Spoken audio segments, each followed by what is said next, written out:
So, as I have indicated earlier, this is my second school I had traveled to. After teaching for 6 years in Lelekse, I was transferred to Com Basic School in 2008. I taught as a classroom teacher until 2004 when I was made the head teacher. But before that, as usual, when I came, the first thing I did was to form a debating club to teach my people how to speak in public and other rudiments of debate. After the formation of the club, we organize our debating competition every blessed year.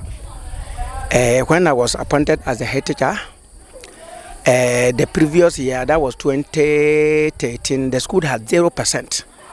So the PTA lambasted us seriously and we were ashamed of ourselves. So immediately I was appointed, I vowed to rejuvenate the school by bringing back the glory it used to get. So I instituted extra classes personally. I will get up very early in the morning, come here around 6 to 7. Then after closing, I don't go home. I stay here and come back in the night to have classes from 7 o'clock to 9 o'clock. Then the following morning, I come back again. So this is what I do. I did that with the collaboration with all the teachers. And fortunately, when the results came, we had almost about 70%, from 0% to 70%. So this is what I did as a head teacher when I came here. Unfortunately, we equally had blackboard challenges. I wrote Philanthropic, Plan Ghana, and other NGOs, and was able to scale about 8 of the marker boards and mounted them. And we were the first to use them in the municipality. Not only that, after I realized that we need a motivated teacher to be able to teach for us to get results, I personally rewarded 2 of my teachers in a PTA meeting to motivate them to put up their best. The 2 teachers are Osman Shaibu and Madam Salamatu Bane.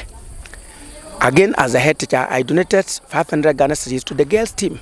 Plan Ghana was organizing some games among the schools. So in order to motivate my girls to do well, I donated 500 Ghana to the girls to motivate them to do well. And they actually did well. They went ahead, and though we didn't win the competition, we were second runner-up, and we were given a lot of goodies for the school. So this is what I did here before I left the school for Tumusina High Technical. Who also did well. They wrote a citation and honored me. Still in my possession. So I'm very grateful to the school for honoring me for all the good things I did for them and left. Actually, when I was leaving the village was not happy. They sent a delegation to the director, but as teachers, we are Fulani people. When you stay for sometimes you have to live from 2008 to 2016. I've done my best here. So this is the little I can say about Kon to when I was a teacher here. We just ambushed this guy. It's an opportunity. He's one of my students I taught. So we'll grant him an interview. So that's nice. This is DSS 3, eh? Yes. Aha. Yes. Then let me say something here. Okay. I just made mention that when I was the head teacher here in 2014, I wrote letters to NGOs and other philanthropic to solicit funds to buy marker boards. Fortunately, the markers are still found here, and we're the first in the municipality to use marker boards. Other schools emulated from us, and they also bought later. So that's just a clear-cut example of what I was talking of, but in my first interview. So these are the marker boards I bought, because we realized that the teacher also needs something better. You cannot dress with your tie white shirt and come to be using the blackboard. By the time you realize your white shirt is what? Dirty. So we are now in the 21st century. Let's behave like 21st century teachers. I'm just glad I didn't prepare. I came into the class here and realized that somebody I taught in JSS 1, JSS 2, JSS 3 is now also a full teacher and has come back to the same school to also what? To teach. So it's an opportunity for the cameraman to also grant him a small interview to find out what he has to say about me. And he was the one who taught us English language when we were at JHS 1, 2, and 3. Then he was the one that even made us to know that to speak English correctly, you need to know rules. English is governed by rules and regulations. in order to speak English fluently. He taught us the rule of Concord.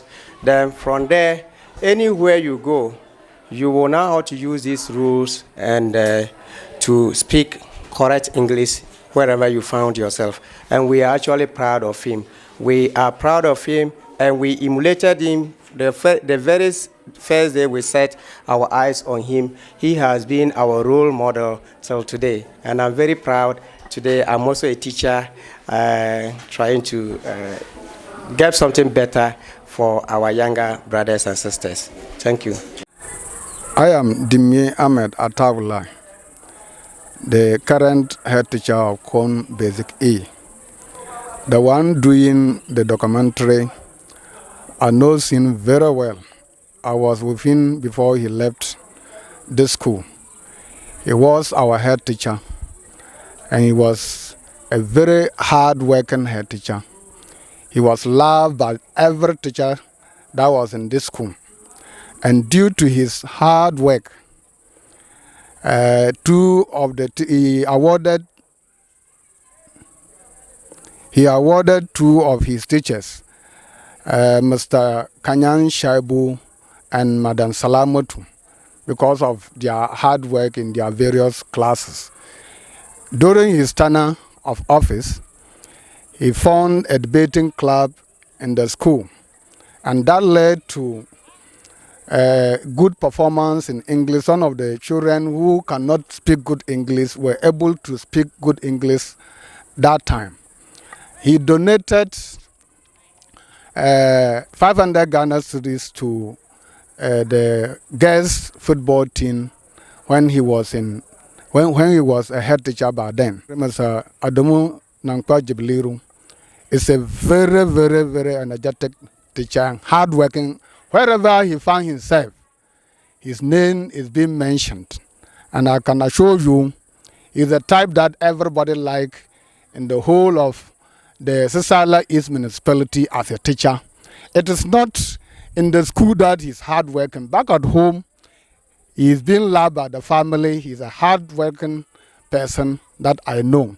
And that is the little that I want to tell the whole world that the young guy is doing. Thank you very much. Okay, as I said, I have come back to my former school. This is Kom Basic School. I was posted here, or I was transferred here in 2008. I taught from 2008 to 2017 and left. As I indicated earlier, we are still looking at some of the problems that my schools they face where I taught. Some of the challenges they face, or some of the challenges we faced when I was there. And they have not changed still. We are currently in Basic 2. You can see the nature of the classroom, very, very dilapidated. Even if those people who are even better, they will not even allow their ghosts to stay here. So the children are on the floor. Some cannot even afford their school uniform. One is sitting here naked. And look at the classroom, very, very, very bad. The windows are falling off. I hope and around March thereabout, definitely the teacher herself will not be comfortable being here. So these are some of the problems we are talking about in this 21st century.